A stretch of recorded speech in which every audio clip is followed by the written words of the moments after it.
Hi, Joy. What are we doing today? We're going to make green chili and cheese tamales. Let's talk about ingredients first. Where do you buy things for these tamales? At Food City, they've got good masa. So today we're going to get enough masa for 10 pounds. Okay. And 10 pounds should make 120 tamales. What kind of chili do you buy? I buy Hatch's chili and I have to chop it myself, but it's much better than chili that you buy that's already chopped. What's that? That is butter Crisco, and the recipe calls for 2 1/4 cubes melted. So what kind of cheese do you like to use? I like to use Colby's or cheddar, either one will do. The written recipe says Longhorn. What's that? Longhorn is a cheese that they either don't make it anymore or anyway, we couldn't find any Longhorn. Okay. Colby is about the same thing. So we should also buy corn husks. Can you get those at Food City? At Food City, get corn husks, and for 10 pounds, we're going to get at least 4 packages. So we counted 70 corn husks in 1 pound package. And will all of them work? No. Some of them will be very small, and you probably will be throwing some of them away. Okay. What's your task the night before? I always chop the chili the night before because it is a job in itself. Mm-hmm. And grate the cheese? No, I grated the cheese this morning, so. Okay. We'll do a little demo of of grating the cheese with an attachment on the mixer. Tell me this. What's the first thing you do on the morning of making tamales? I take a bag of the husks and I put them in the sink with some hot water on them. Okay. Why do you do that? Because the husks are crisp and dry and you want them flexible. So if you put hot water on them, it'll make them flexible so you can roll your tamales. Very good. You also put towels on the counter. Why is that? It's just a matter of easy to work with on a towel than it is on something else. And also, I like a towel here to put the wet corn husks on. So one of the next jobs is crumbling the masa. Yes. The mixer that we have will only take 5 pounds. So you go from this masa all in a bag to crumbled up masa in the bowl. right.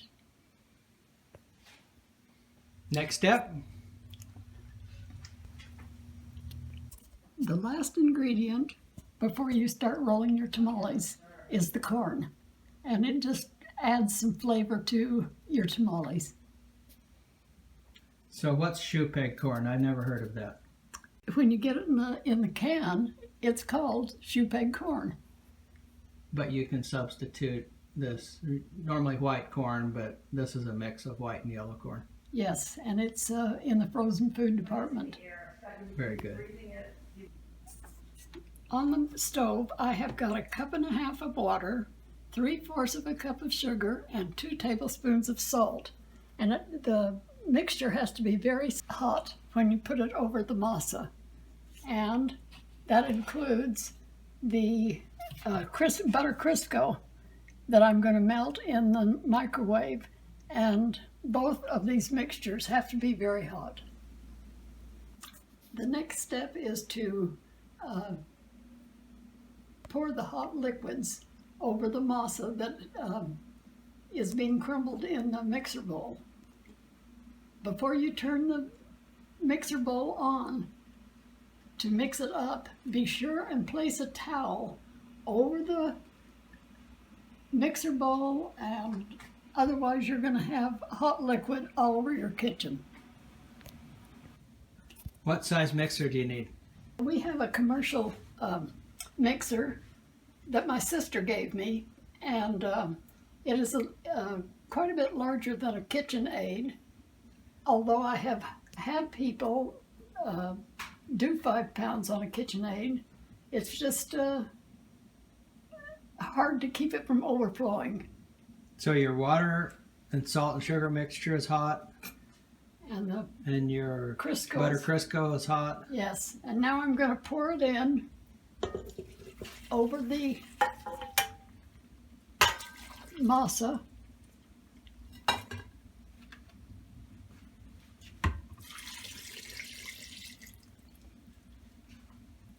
And then, this is very important. After you put this down in, before you turn it on, wrap a dish towel around it like this, then turn it on, or you're going to have a kitchen full of, see what I mean?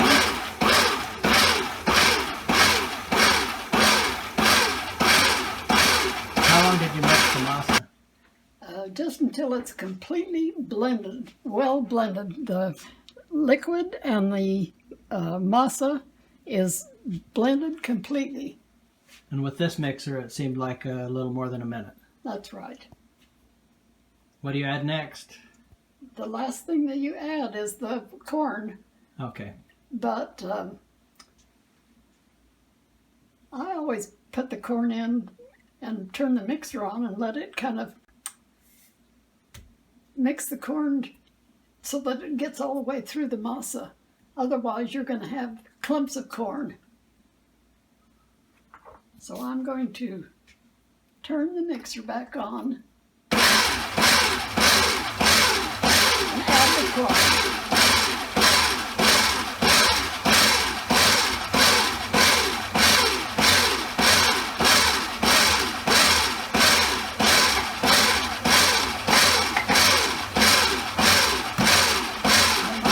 Ready to make tamales now. I'm going to put it in a smaller bowl because I want to be able to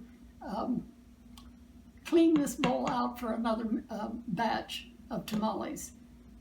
Besides, I want a bowl that is easier to work with when it's flatter like this.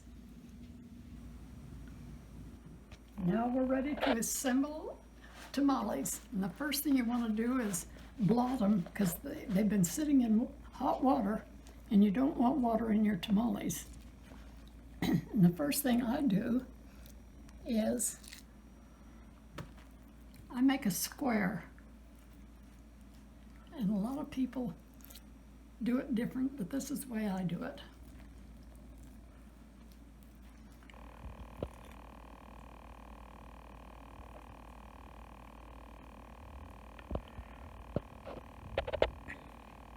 And then a little cheese, and a little chili,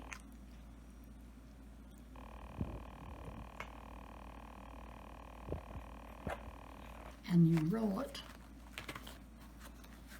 and you keep one end open,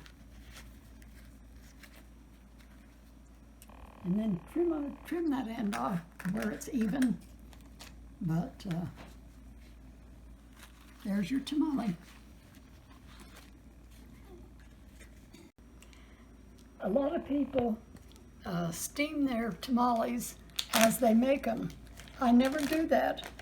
I bag them up in a Ziploc, 6 at a time, in a quart Ziploc, and freeze them.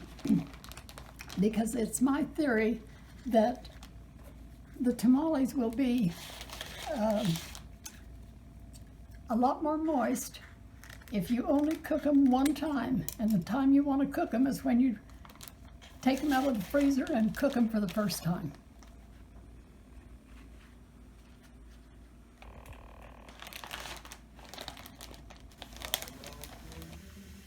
And one important aspect is stay refreshed.